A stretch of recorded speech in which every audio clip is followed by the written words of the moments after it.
Learn Java with me series day 2.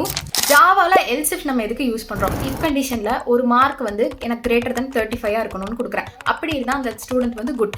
அதுவே இன்னொரு if கண்டிஷனில் மார்க் வந்து 60க்கு மேலே இருந்தால் அந்த ஸ்டூடெண்ட் வந்து எக்ஸலண்ட். இன்னொரு இஃப் கண்டிஷனில் மார்க் வந்து 90க்கு மேலே இருந்தால் அந்த ஸ்டூடெண்ட் வந்து அவுட்ஸ்டாண்டிங். இந்த மாதிரி ஒரு 3 கோட் நான் இஃப் கண்டிஷன்லேயே கொடுத்துட்டு எக்ஸிக்யூட் பண்ணேன்னா ஃபஸ்ட்டு நான் கொடுத்துருக்க கண்டிஷன் என்னன்னு பார்க்கும். 35க்கு மேலே கொடுத்துருக்கேன்னா அப்போ ஒரு கண்டிஷனையுமே அது கண்டினியூவாக செக் பண்ணிகிட்டே இருக்கும்.